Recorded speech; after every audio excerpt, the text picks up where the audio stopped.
te convidamos a ter uma experiência mais viva. Portanto, hashtag Viva Green Market, Avenida 28 de Março, 285 Centro.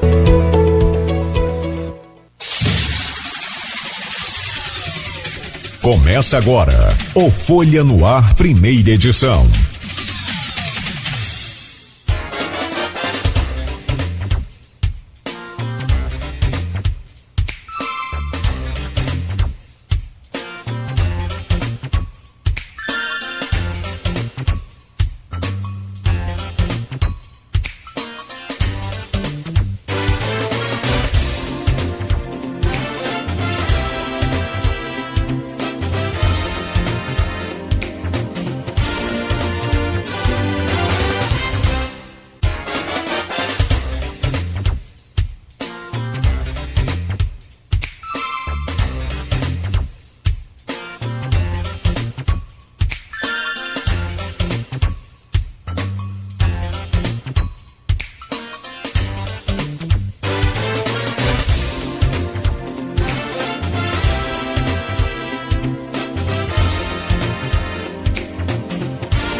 Terça-feira, 22 de agosto de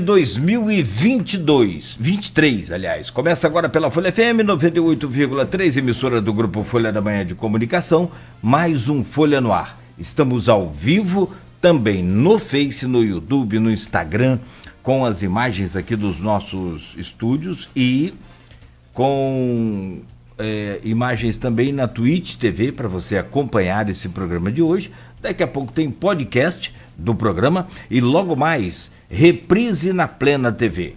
São 7h05 em Campos. Muito bom dia, sejam todos bem-vindos. Vamos às principais informações de hoje, que já traz aqui pelo Instituto Nacional de Meteorologia previsão de calor. Aliás, é uma onda de calor que deve passar pela região sudeste também do país, com temperaturas podendo alcançar aí a casa dos 40 graus entre hoje e amanhã no Rio de Janeiro, no estado do Rio de Janeiro. Campos para hoje tem tempo bom, com 17 de mínima e 31 graus de máxima. Neste momento aqui no centro da cidade faz 19 graus. Olha, na bancada de hoje, com Aloysio Abreu Barbosa e com Rodrigo Gonçalves, vamos conversar com Igor Franco, especialista em finanças e professor da Uniflu. Ele vem para falar sobre o governo Lula 3 na economia e política, fala ainda sobre Bolsonaro e bolsonarismo. A seguir, uma análise dos governos Castro e Vladimir também na economia. O Vladimir que anunciou lá naquele evento em Petrópolis um crescimento de 7,6% na economia. O Igor também passa aí por esse assunto, por esse tema, o governo Cláudio Castro e, por fim, a pacificação entre Garotinhos e Bacelar, com grito de guerra e eleição em Campos em 2024. Já, Igor, a gente conversa. Só rapidamente passar aqui pelas manchetes do portal folha1.com.br e a gente abre então essa entrevista. No oferecimento de Coagro, a cooperativa dos fornecedores de cana da nossa região. Proteus, serviços de medicina, saúde e medicina ocupacional, qualidade certificado ISO 9001-2015, Unimed Campos, cuidar de você, esse é o plano. Laboratório Plínio Bacelar e vacina Plínio Bacelar, cuidando bem de tudo que te faz bem. Baixe o aplicativo aí do Laboratório Plínio Bacelar para você acompanhar resultados de exames e tudo mais. Ficou muito melhor, muito mais fácil ainda, que já era bom, né? Bom, para Campos hoje tem previsão aí de trânsito complicado mais uma vez, pelo menos aqui em algumas ruas da área central. Se o IMTT seguir o cronograma divulgado, várias ruas continuarão com trechos interditados nesse dia de hoje. E na manchete principal lá do portal folha1.com.br, obras de ampliação do trecho urbano da BR-101 causam nó no trânsito em Campos. Ontem foi complicado, hein? Maquinário e aquela sinalização em pare e siga deixaram muitos motoristas na espera para seguir viagem na segunda-feira, ontem.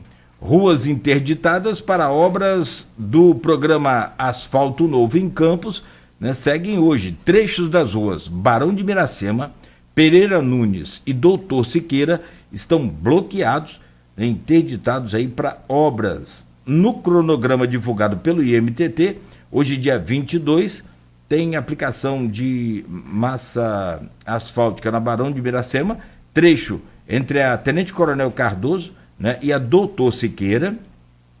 Tem fresagem na rua Doutor Siqueira, trecho entre a rua Voluntários da Pátria e a rua Conselheiro José Fernandes, e ainda a rua Manuel Teodoro, trecho entre a Avenida Pelinca e a Avenida 28 de Março, também passa por obras hoje. Fique atento aí para evitar essas ruas e adiantar o seu dia.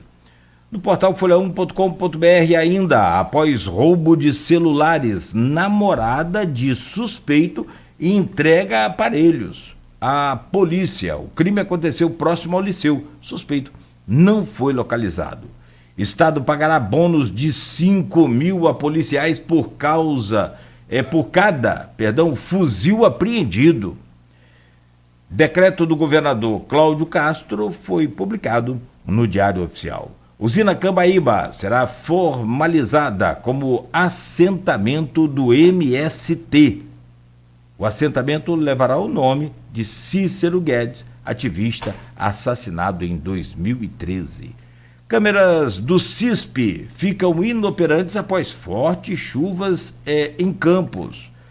Campos com 161 vagas de emprego no espaço da oportunidade.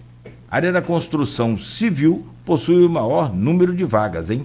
Alunos da rede estadual de Campos ganham prêmio sobre diversidade. O prêmio de R$3.000 será usado para a criação de novos projetos, além de financiar uma viagem. E para fechar, Castro apoia a reforma tributária com tributação justa. O governador participou de seminário ao lado de parlamentares e juristas. São algumas das manchetes lá do portal folha1.com.br que você pode conferir aí a qualquer hora do dia. 7h11. Meu caro Igor Franco, especialista em finanças, professor da Uniflu, prazer renovado recebê-lo aqui nesta manhã. Bom dia a quem está nos acompanhando pelas redes sociais, pela rádio. Bom dia a toda a bancada aqui. Deixar também meu bom dia para os alunos, professores lá da Uniflu, do mestrado SAEG do IF. Estou igual os convidados da Xuxa quando iam lá, né? Tinha que fazer a anotação do bom dia e do beijo. É um prazer estar aqui, aguardando ansiosamente. Brinquei mais cedo que hoje alguém vai ficar chateado, né? A gente vai descer todos os níveis aqui falando. É um tema assim, bastante amplo, um arco muito amplo de assuntos, mas é sempre um prazer estar aqui falando com vocês. Obrigado pela presença. Meu caro Rodrigo Gonçalves, bom dia, bem-vindo sempre a essa bancada. Bom dia, Cláudio, bom dia, Beto, um bom dia especial ao Luiz, também ao Igor. Sempre um prazer estar aqui com vocês, em 98.3, todo mundo ligadinho, não só em Campos, mas também nos municípios vizinhos. Você passando aqui também pelas rodovias que cortam aqui a nossa cidade, não só as federais, que é a 356, BR-101, mas também as rodovias estaduais. Né, é sempre um prazer ter vocês nessas manhãs, né, com muita informação, e hoje a gente vai falar um pouquinho aí, entender um pouco de como é que estão essas movimentações da economia, né, e o que isso tem refletido, principalmente na imagem do Brasil, não só, principalmente no mercado internacional também, né? A gente tem visto aí algumas movimentações, BRICS, então a gente vai falar um pouquinho sobre isso. Tem muito assunto. Economia também, tem a questão dos juros também, de cartão de crédito. Isso. Existe um movimento para tentar mudar aquilo ali, né? O arcabouço deve entrar essa semana finalmente na Câmara mais uma vez. Arcabouço ou regra fiscal? Mais uma vez deve estar voltando aí, mas é isso. Tá certo. Obrigado, Rodrigo. Meu caro Aloysio Abreu Barbosa, bom dia, bem-vindo aí mais uma vez à nossa bancada do Folha no Ar. Bom dia, Cláudio Nogueira, bom dia, Beto, bancada, bom dia, Igor, obrigado pela presença. Vamos conversar um pouco nesses 3 próximos blocos, a gente falou vários assuntos. Bom dia, Rodrigo. Bom dia, sobretudo você, ouvinte, pelo streaming telespectador do Folha no Ar. Nosso bom dia sempre especial às categorias que nos acompanham nesse início de jornada, de segunda a sexta-feira. Motorista de aplicativo, os taxistas, professores, pais de alunos, indo levar os filhos à escola. Já levou as filhas à escola? Hoje não. Hoje patroa. Hoje eu vim pra cá direto, senão não ia dar tempo, não. Não vale hoje. Sempre correndo. Vai sempre ir justamente o horário, não começa o programa. Igor, vamos começar como diria o Sábio Filósofo, pelo começo. Vamos começar de cima para baixo. Acho que foi o Rodrigo que falou da votação da Câmara. Assim. Uhum.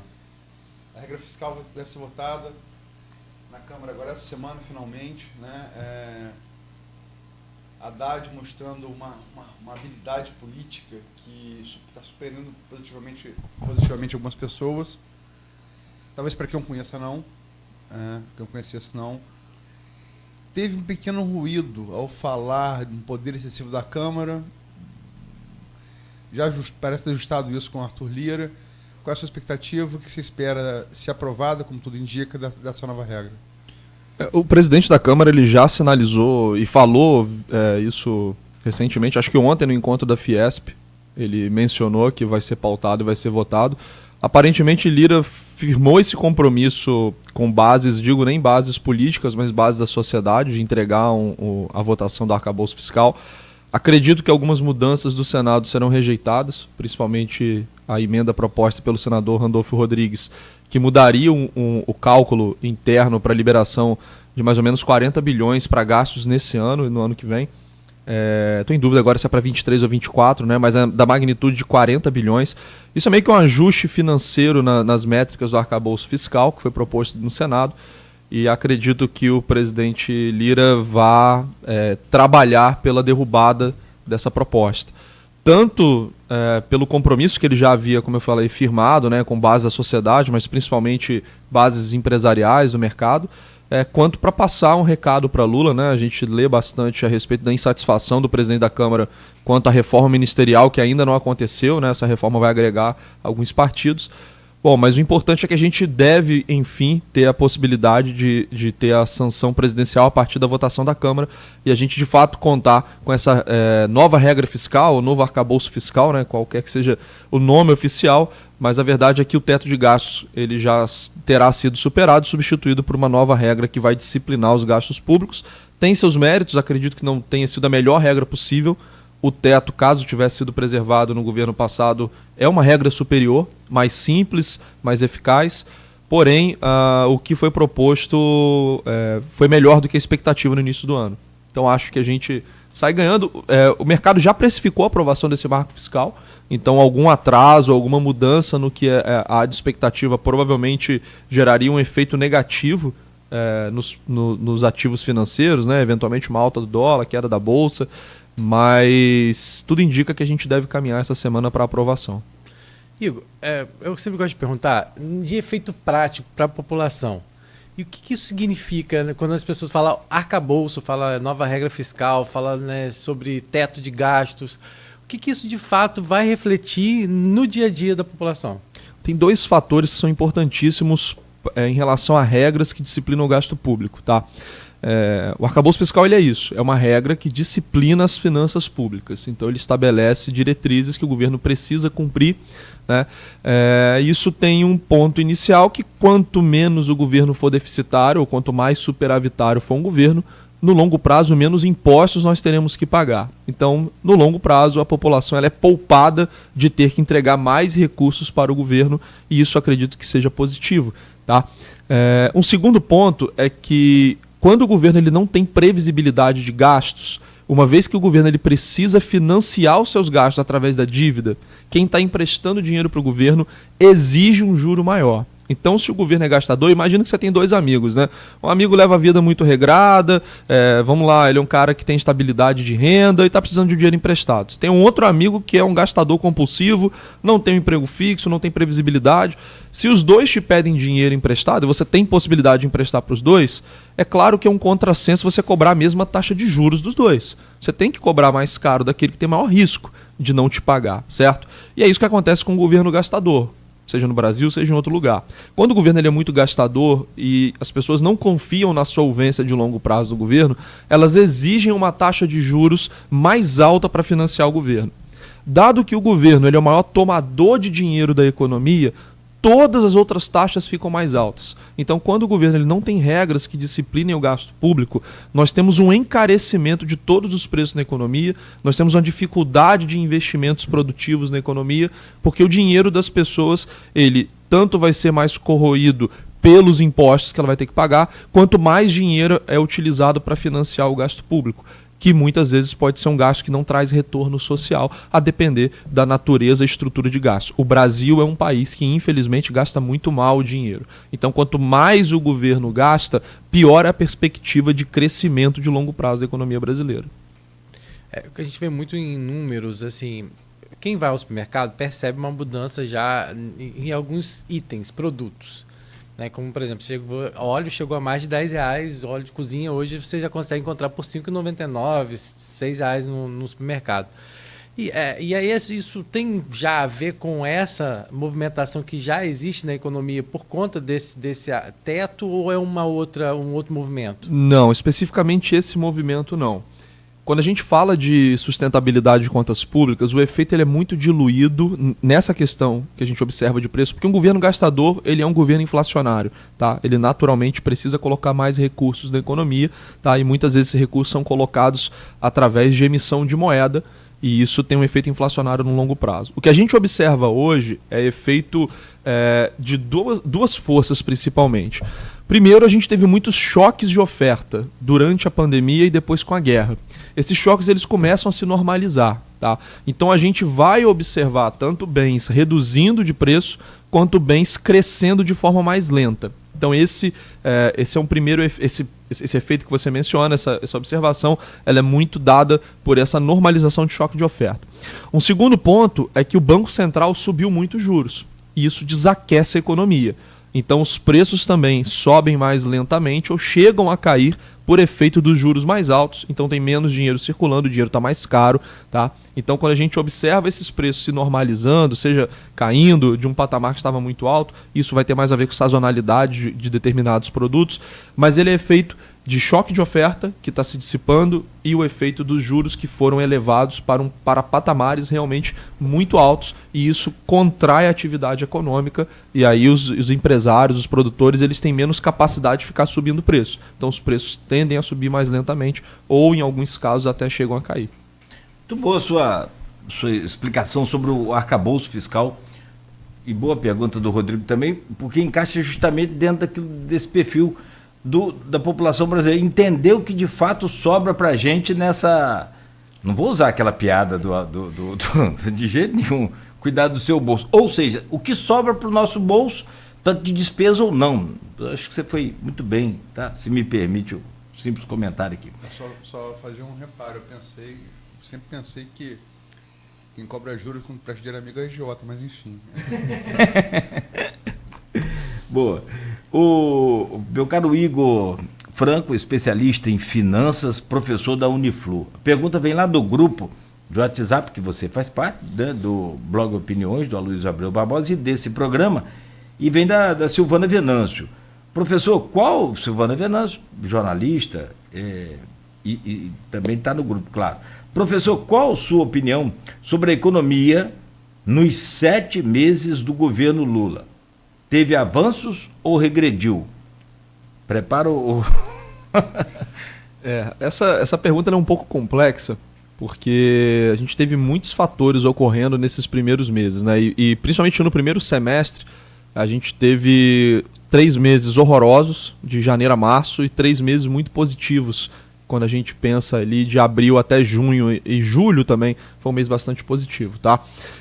Vamos lá, o que vem do governo Lula, as propostas são muito, muito ruins. A gente está vivendo, de fato, o que a gente chama de um museu de grandes novidades. As propostas que partem daquele núcleo duro do PT, elas são exatamente iguais às que nos levaram para o buraco durante a gestão Dilma, né? Elas maturaram lá no segundo governo Lula, começaram a ser implementadas com maior força a partir de 2008, né? Quando disseram que o capitalismo estava em crise, que ia acabar. Isso gerou um espaço de oportunidade muito grande para os desenvolvimentistas mais aguerridos do governo Lula. E essas políticas começaram a ser implementadas durante o governo Dilma, foram levadas ao patamar assim, de completa irracionalidade e descambaram, né, numa crise de proporções colossais lá em 2014, 15 e 16. Então o que tem nascido de proposta, a gente acabou de ver ontem, né, a proposta de retomada do imposto sindical numa alíquota ainda muito maior do que era antes da sua extinção.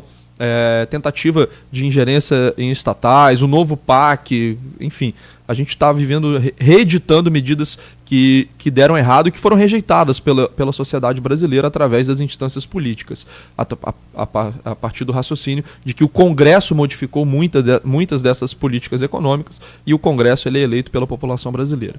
Porém, o ministro Haddad, eu acho que ele tem se saído muito melhor dentro das propostas da sua equipe. O ministro Haddad, a ministra Tebet também tem contribuição nesse aspecto. E o que de fato foi aprovado até agora, então a implementação, ela vem sendo muito melhor do que a geração de ideias. O arcabouço fiscal, como eu mencionei, não é a melhor regra fiscal possível, mas ela é muito melhor do que a gente imaginava que seria, dado, né, o histórico das ideias econômicas do governo atual. Então o arcabouço fiscal foi muito acertado. A ideia de buscar uma reforma ampla, como a reforma tributária, também foi uma decisão acertada. Então, em termos puramente econômicos, o governo ele não traz otimismo. Em termos de de economia política, da capacidade de articulação e implementação de propostas, aí eu reconheço sim o mérito, principalmente da equipe do ministro Haddad, porque o que vem sendo implementado até agora vem trazendo resultados positivos para a economia, tá? Acho que também há uma contribuição relevante do Congresso, que tem um perfil ideológico bastante diverso do governo. Acho que o Congresso ele conseguiu equilibrar bem o jogo de poderes nos últimos anos. Isso não é do mandato atual do Lula, isso foi com o Bolsonaro, foi desde daquele protagonismo do Cunha, né, lá com Dilma. Eu acho que o Congresso ele ganhou um corpo que ele não tinha em mandatos presidenciais anteriores, e hoje ele consegue também equalizar o jogo político. E também temos que reconhecer o mérito do Congresso na aprovação e modulação das reformas e das propostas que são colocadas pelo Executivo. Porém, me preocupa, né, os passos posteriores. Como eu falei, as ideias geradas pelo núcleo duro do PT, elas não são inspiradoras. Pelo contrário, são ideias que já se provaram equivocadas. E o partido, até agora, não demonstrou a capacidade de autocrítica para identificar, né, o que merece ser modificado. Igor, você, como ela tem muito de economia, você tem muito cuidado para não se chamar de economista, né? Mira Leitão tem tanto mais que você, também um cuidado. Então, quem sou eu para dar palpite nessa área? Mas, enfim, a gente fala do governo do PT, há uma clara divisão ali, né? Inclusive eleitoralmente, né? O governo Lula, o governo Dilma. A parte boa são os governos Lula, a parte ruim é o governo Dilma. A política anticíclica, você citou aí a crise do capitalismo, e foi uma grande crise mesmo, a história da bolha imobiliária de 2008, ação em cadeia, Lehman Brothers, Wall Street, depois a economia ocidental toda para o buraco. Vamos citar um economista, John Maynard Keynes. O que Keynes prega, a ingerência do Estado, é justamente em tempo de crise. Pode ser uma peste, pode ser uma guerra, como foi na Guerra Mundial, uma peste como foi a Covid, né? Pode ser um cataclismo natural, enfim, uma contingência. Nesse momento o Estado tem que assumir, tipo assim, Japão bombardeia Pearl Harbor. Franklin Roosevelt vai fazer o quê? Vai pegar o John Ford, o quê? Parou de fabricar Ford T. Vai fazer agora avião. Eu estou em guerra com o Japão.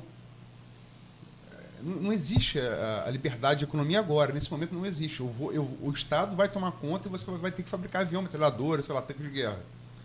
E assim, os Estados Unidos venceu o Japão e o mundo é como a gente conhece. O que Lula fez naquele momento era acertado. Assumir, né, naquele momento de crise, assumir as rédeas da economia, injetar. O problema foi Manteiga e Dilma acharam que aquilo era de eterno, né? E aí deu no que deu. Você não faz essa divisão, não? Não, sem dúvidas. Essa dicotomia de intervenção do Estado versus não intervenção, eu acho que para a teoria econômica mais aceita, no campo econômico, todas as teorias que se mostram mais aceitas pelos acadêmicos, elas passam a constituir o que a gente chama de ortodoxia econômica, né?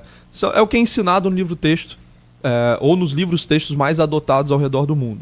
Então a intervenção do Estado na economia, ela não é rejeitada de forma alguma pela ortodoxia, pelo contrário. Hoje, quando a gente pensa em diversas correntes que foram incorporadas às lições mais estudadas, o Estado tem papel central no desenvolvimento do país, papel central para que o país possa enriquecer. Então o problema não é a intervenção do Estado, o problema é a intervenção em políticas equivocadas, políticas que não trouxeram resultado. E eu acho que quando você fez o seu resumo, você posicionou corretamente.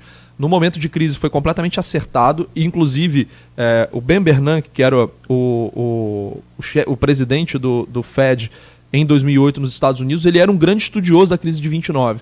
E a tese dele, acadêmica, sempre foi de que a crise de 29, o crash da Bolsa de 29, que muitos colocam como aquela fagulha que acende o barril de pólvora que é a Segunda Guerra Mundial, dado que o mundo todo é jogado também numa crise econômica, né? Mas o Bernanke, ele era o grande estudioso de 29, e a tese dele era de que o Banco Central e as autoridades públicas estadunidenses, mas principalmente o Banco Central, teve um papel completamente equivocado naquele momento. E em 2008, ele, sentado na cadeira de chefe do Banco Central americano, do Fed, ele aciona uma série de políticas econômicas que nunca haviam sido vistas, e ele corretamente consegue combater a crise e não resolver o problema, mas ele consegue conter o problema de uma forma muito satisfatória. E isso tudo utilizando recursos públicos, utilizando instrumentos do Estado.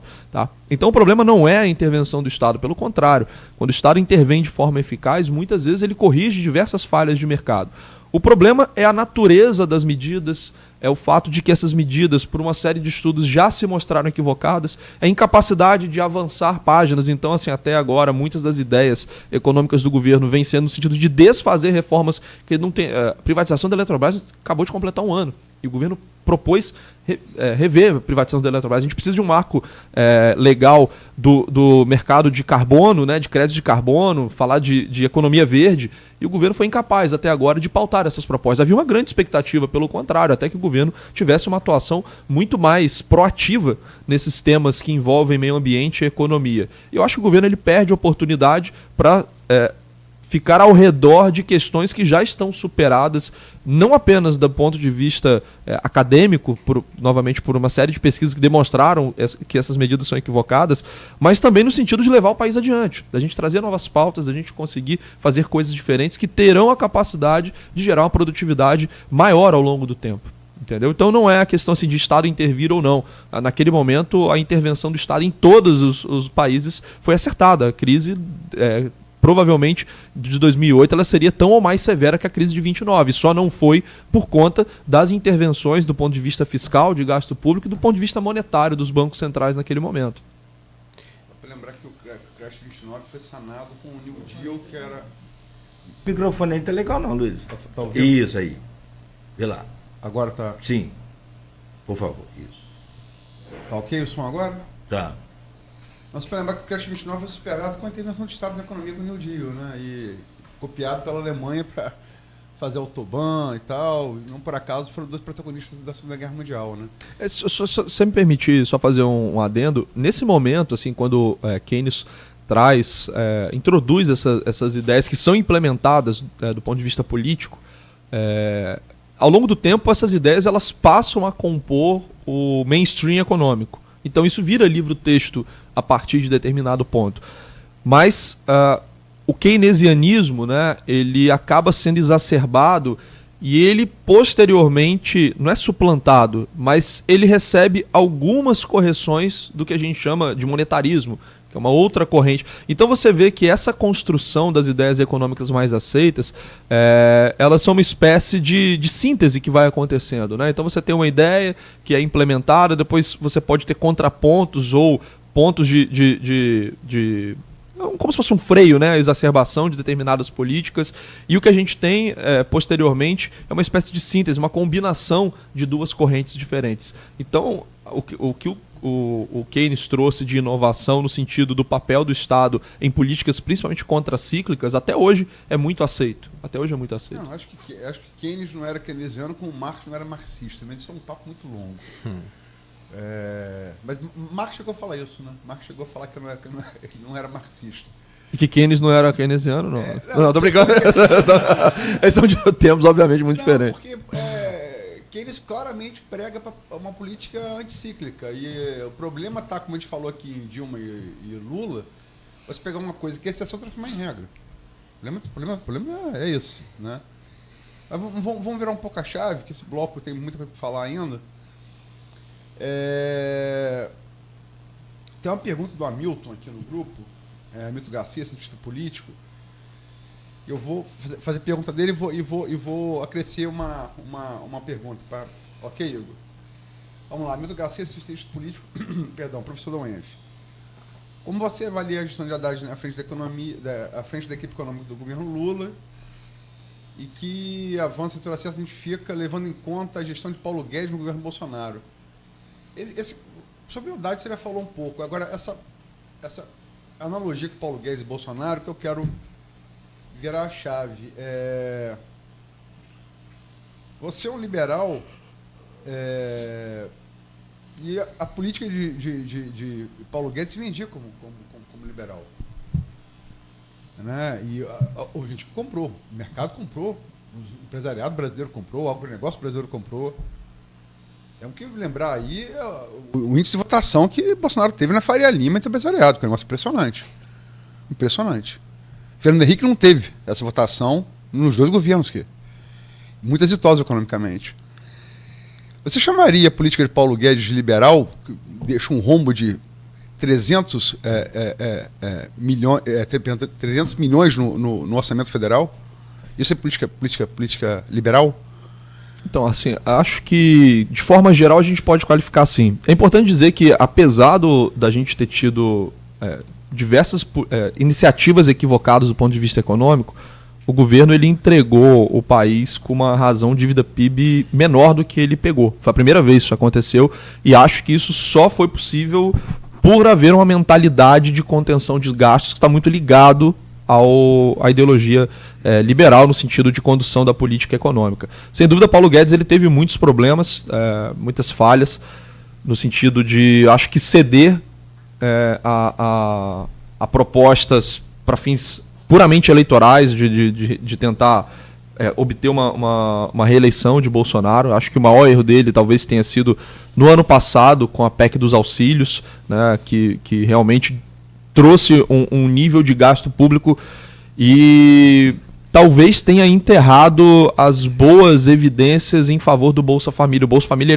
ele era um programa amplamente reconhecido nacionalmente. Mas isso não começou antes com a PEC dos precatórios, não? A PEC dos precatórios talvez tivesse sido inevitável. A maneira como ela foi conduzida eu acho que foi equivocada. Mas o tamanho da necessidade de pagamento dos precatórios, eu acho que qualquer governo não teria sido capaz de conter. A maneira como foi conduzida, eu acho que foi muito ruim. Sinalizou de uma forma muito equivocada. Foi conduzida de forma equivocada e trouxe uma sinalização ruim de que talvez a partir daquele momento o governo ele não tivesse tanto compromisso assim com as contas públicas. E a partir da PEC dos precatórios, a gente vê isso nitidamente nos preços de mercado, de fato a desconfiança se estabeleceu no mercado. E os juros futuros eles dispararam. Tá? Acho que a maneira que foi conduzida foi equivocada, mas naquele momento, se o problema de fato apareceu, e eu lembro que ninguém falava desses precatórios, tá? Talvez tenha sido um problema de acompanhamento das contas públicas para quem era mais ligado ao tema. Sem dúvida foi uma falha de gestão do governo não ter olhado para essa bomba relógio, mas acho que não haveria espaço orçamentário para que os precatórios fossem pagos de fato naquele ano. Só que a maneira como foi conduzida foi muito ruim. De fato, foi uma pedalada. O governo ele pedalou os precatórios, desorganizou uma estrutura de pagamento que era muito correta, que era dos precatórios federais. Diversos advogados comentam sobre isso. Os precatórios estaduais sempre foram um caos, mas os federais não, eles eram pagos de forma correta. Tá? Mas isso foi completamente enterrado com a PEC dos precatórios. Acho que, voltando aqui para o Paulo Guedes, acho que o que atrapalhou também muito foi o próprio estilo do Guedes.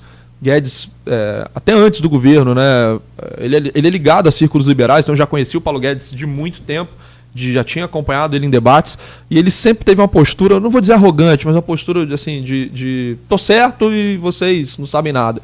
Até porque ele teve assim, muito sucesso acadêmico, principalmente sucesso no mercado financeiro, ganhou muito dinheiro no mercado financeiro brasileiro, então ele já era um profissional assim, extremamente reconhecido e consolidado, e tanto no meio acadêmico quanto no meio do mercado financeiro, e talvez daí também a simpatia, né? Ele veio do mercado financeiro na sua atuação profissional, e acho que o estilo do Guedes atrapalha muito, é o principal contraponto que eu faço ao Haddad. Então a economia não é apenas você ter boas ideias, é a capacidade que você tem de convencer os atores políticos a implementar determinadas ideias. Eu acho que a capacidade de articulação do Haddad ela é infinitamente superior à capacidade de articulação do Guedes. E do ponto de vista prático, o Rodrigo perguntou, para a população, vale muito mais um ministro que consiga costurar acordos e implementar políticas razoáveis do que você ter uma ideia brilhante e não conseguir tirar nada do papel. Ou quando você leva isso para a realidade, a ideia vira um Frankenstein. Tá? Então, assim, eu reconheço méritos, acho que é um equívoco enterrar a biografia do Paulo Guedes pelo que foi o governo passado. Acho que Guedes ele tem mérito, sim, tem diversos equívocos, mas o saldo do governo passado eu acho que ainda é positivo. A gente teve muitas inovações, o gov.br, lei de liberdade econômica, diversas reformas microeconômicas, manutenção de reformas que haviam sido feitas no governo Temer, reforma da Previdência. Eu acho que não dá para a gente jogar a criança com a água do banho, tá? Fazendo aquela analogia. E a gente já está no segundo ano consecutivo revisando para cima as projeções de crescimento brasileiro. Isso é um fato atípico no Brasil. A gente normalmente revisava para baixo.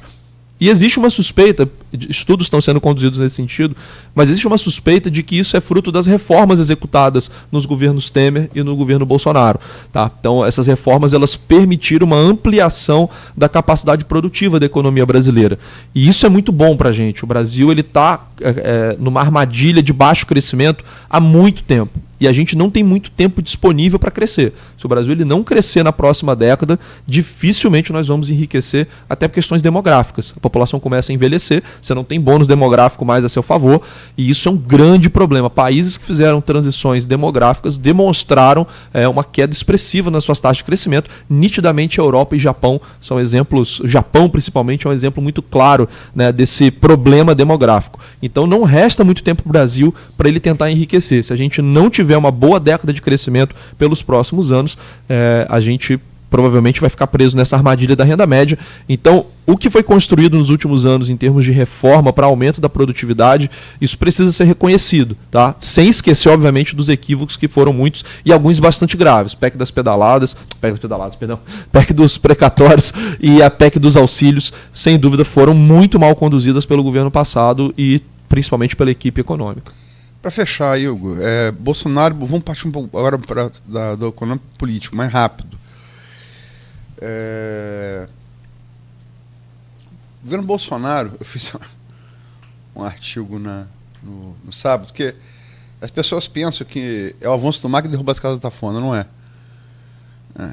O avanço do mar escava o alicerce, muda o equilíbrio, o ângulo reto passa a ser inclinado e a gravidade leva a casa ao chão. Sempre é assim. A casa de Bolsonaro parece ter inclinado muito na semana passada. O depoimento do Delgatti na CPMI dos atos golpistas, né? Uma coisa muito, né?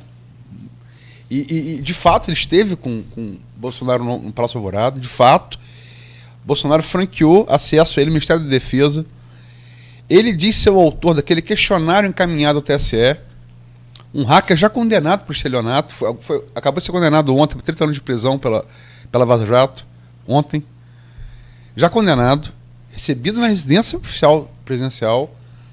Fora as coisas da venda de joia, que se discute, Lula também recebeu, Dilma também recebeu e levou. Fato, isso aconteceu.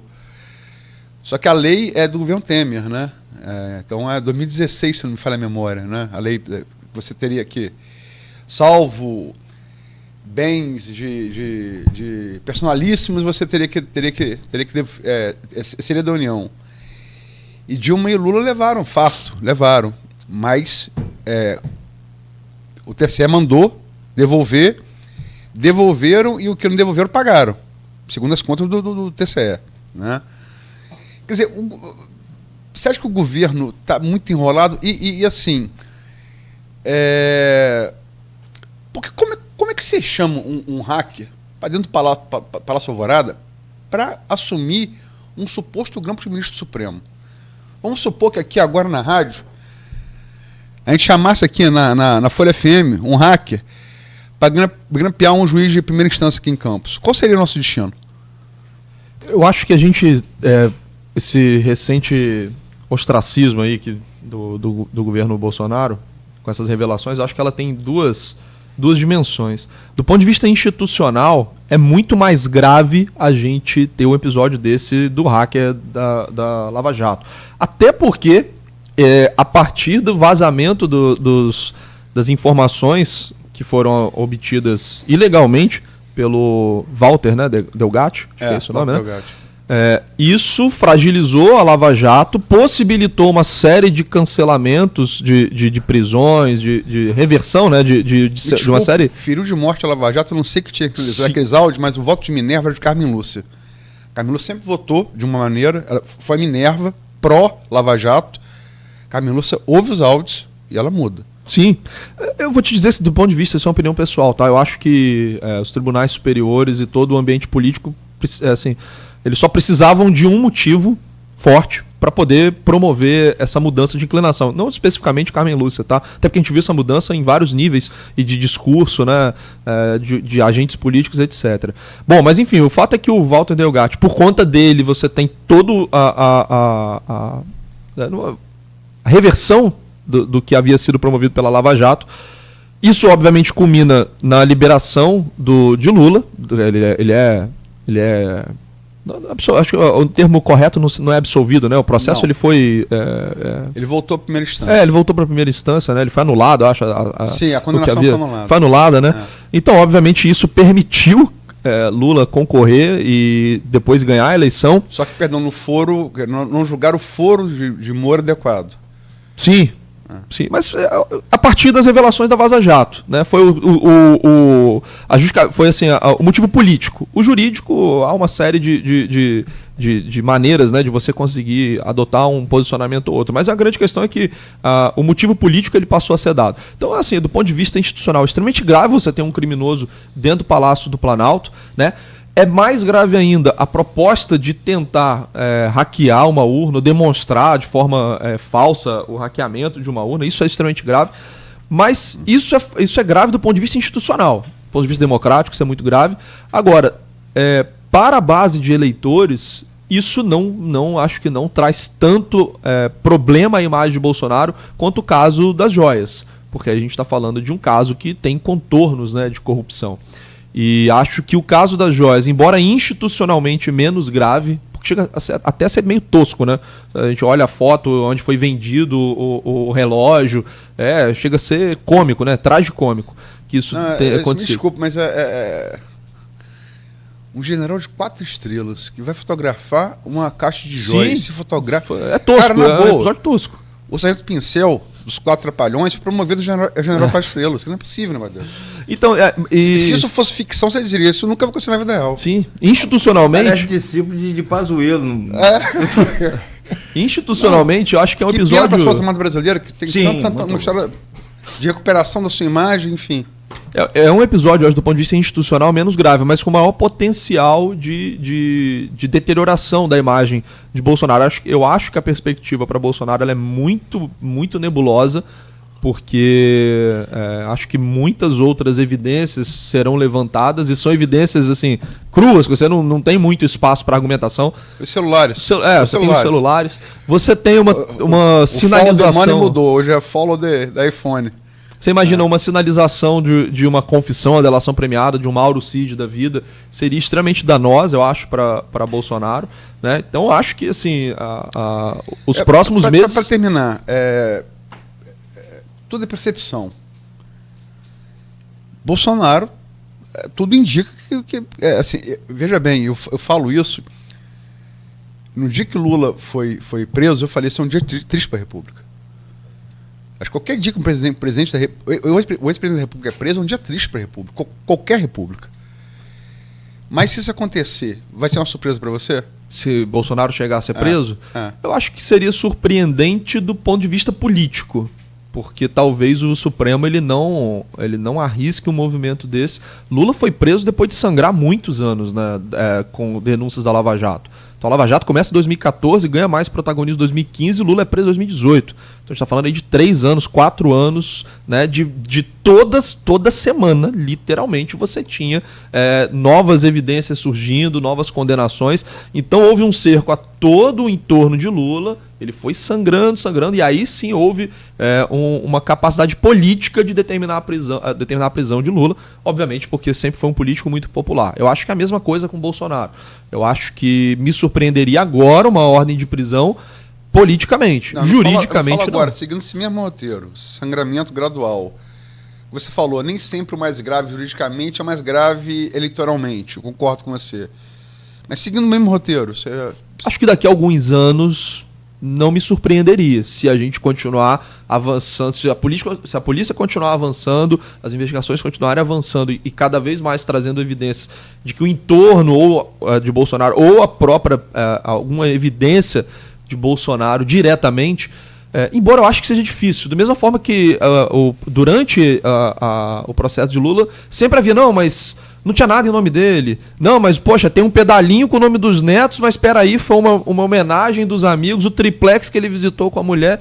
Então, assim, sempre havia algum tipo de subterfúgio para a linha de defesa, argumentar que não havia envolvimento direto de Lula, e eu acho que essa linha de defesa vai ser utilizada também por Bolsonaro. Não, olha, isso aqui foi o Mauro Cid, olha, isso aqui foi o ASEF, não teve ordem, você não tem evidência. Então, se essa evidência não for apresentada, eu não me surpreenderia com a ordem de prisão para frente.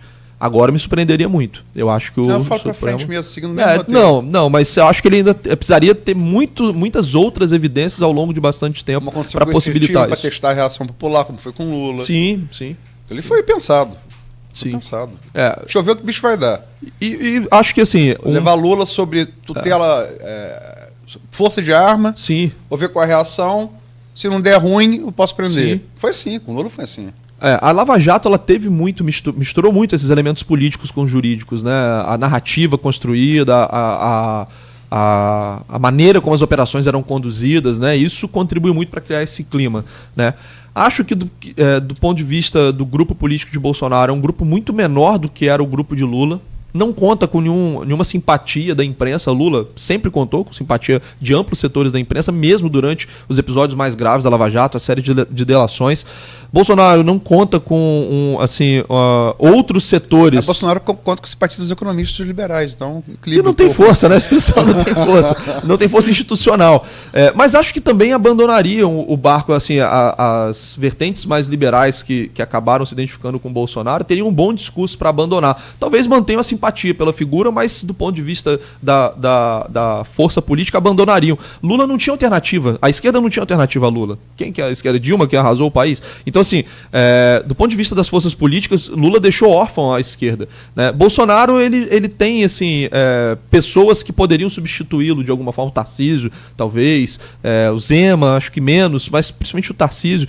Então, eu não vejo um vácuo de poder em Bolsonaro como eu vejo no caso de Lula, quando Lula começou a ser acossado pela Lava Jato. Tá?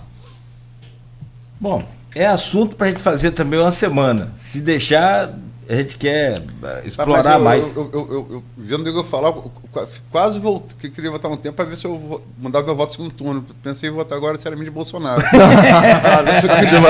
tá falando. É só 20 minutos de conversa. Mais meia hora. Mais meia hora. Ainda bem que eu cruzei com ele na urna, antes da urna. Agora, falando em gravidade, tem que fechar aqui, mas só uma opinião. Os fatos são graves. Descumpriu a lei, é ilegal. Não tem para onde fugir. Você mexeu nas joias lá que eram do governo, a partir da lei, então, que a Luiz comentou, acabou. É roubo e fim de papo. Agora, gente, aqui para nós, com sã consciência, é muito mais grave, muito mais profundo, muito mais prejudicial para a nação como um todo, a questão o questionamento de um hacker proposto por Bolsonaro sobre as urnas do Brasil. Eu acho que isso é um prejuízo, assim, e você falou... Não, eu vou repetir, ele disse que ele é autor de todo o questionamento, ele falou e sim, não foi contradito por ninguém. Ninguém pareceu contradizer, que é mentira. Ele disse que ele foi autor do questionamento do Ministério da Defesa ao TSE. E não houve contradito. Ele que elaborou tudo. Ele escreveu ipsiliter aquilo ali. Eu, sinceramente, eu acompanho política desde 89. Eu nunca vi nada parecido. Nunca vi. Institucionalmente é muito grave. E é muito triste que a gente esteja, por exemplo, conversando aqui das condições políticas de haver uma ordem judicial. Né? Brasil, historicamente, foi isso. Né? Algumas pessoas elas orbitam acima da lei e você precisa de uma série de outras condições, de uma conjuntura favorável para você prender alguém. Seja um empresário muito poderoso, um político, né?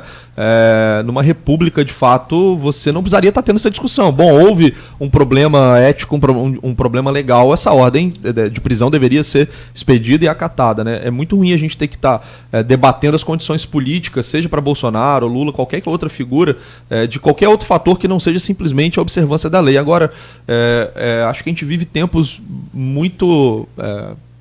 não vou dizer perigosos, mas talvez de muito cuidado, porque não acompanho de forma tão próxima, mas eu vejo um pouco disso também de forma, para mim, inédita nos Estados Unidos. Assim, Trump vem sendo acusado de uma série de crimes e parece que também existe uma hesitação da justiça americana dada a força política de Trump, que, dependendo, eu acho, do andar da carruagem, chega com muita força para o pleito eleitoral americano, né?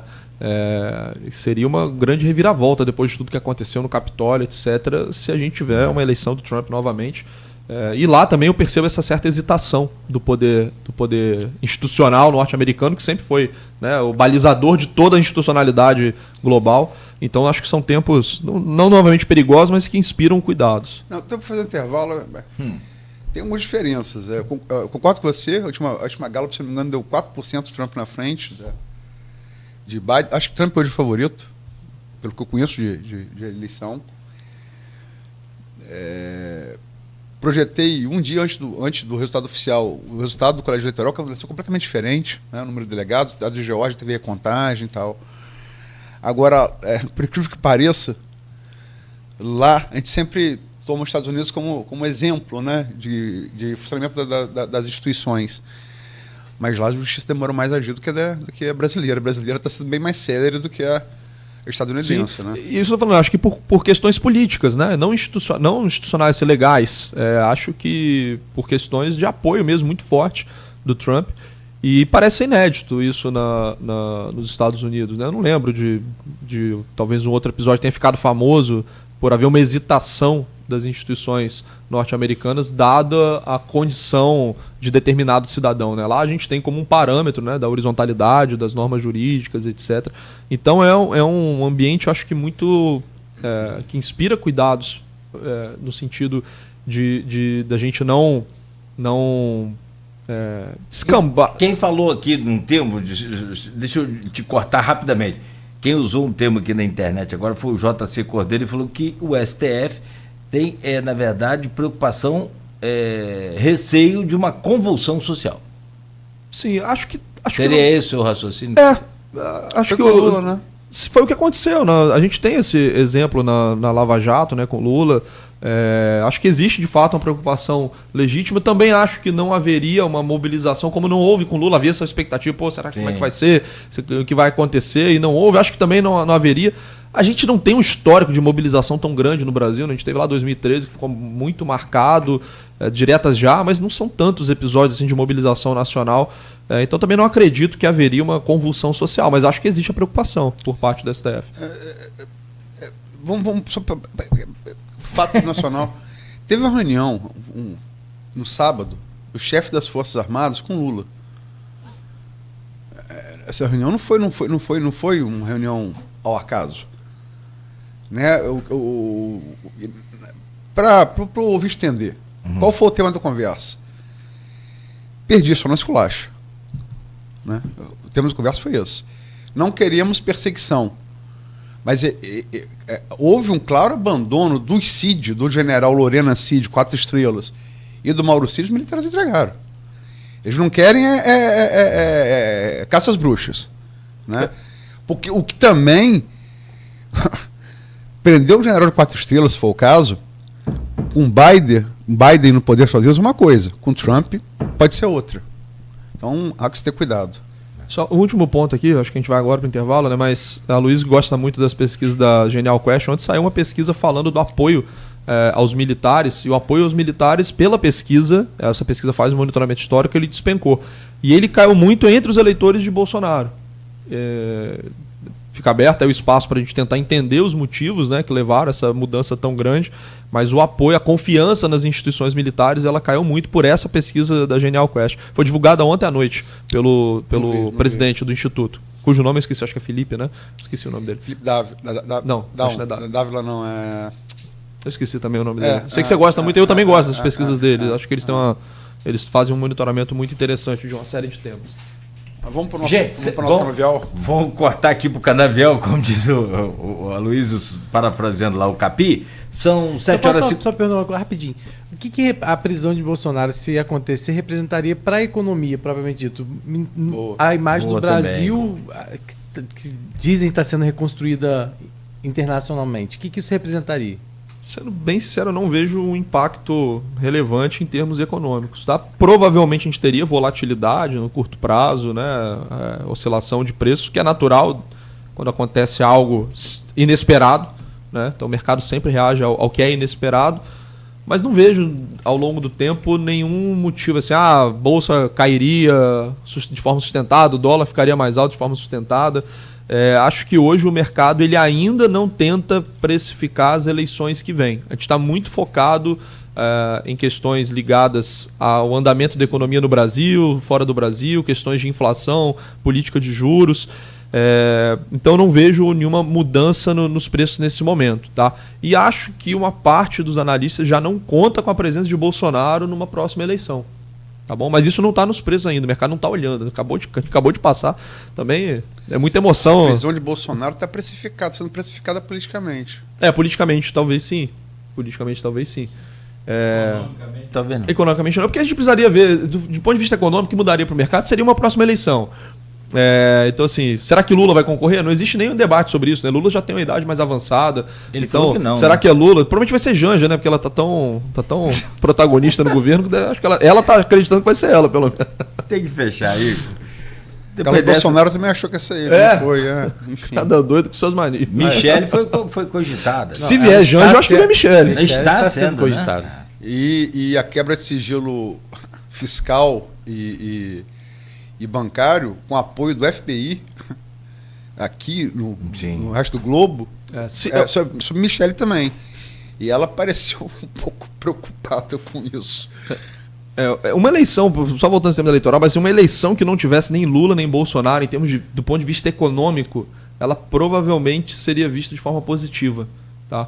Se a gente tivesse, por exemplo, um Haddad concorrendo com o Tarcísio, um Haddad com o Zema, um Haddad com outra figura, um Eduardo Leite, talvez.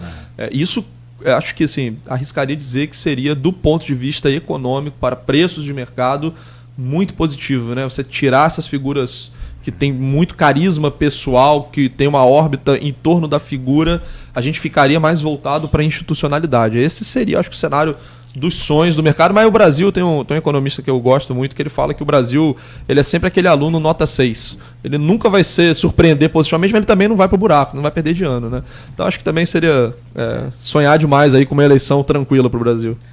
Bom, são 8h02, estamos conversando com o Igor Franco aqui no programa hoje, especialista em finanças e professor da Uniflu. Uma pausa rápida só para a gente fazer o intervalo. A seguir, o assunto também volta nessa mesma linha econômica e política aqui para o nosso canavial, como o Luísio sempre fala do Capi.